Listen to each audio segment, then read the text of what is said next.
Hi, it's Dr. Laura here, and do you have brain fog?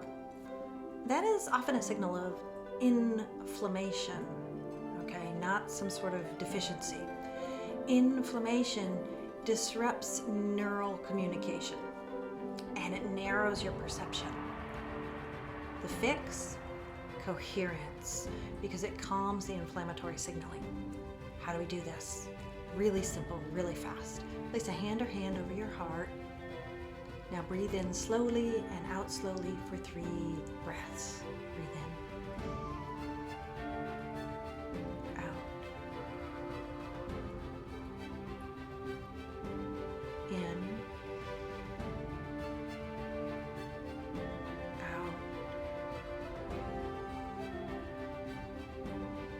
In.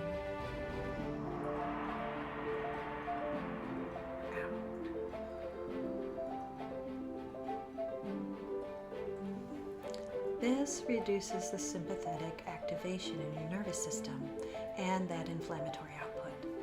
Just repeat that when you need to, all right? Clear thinking starts with a regulated body.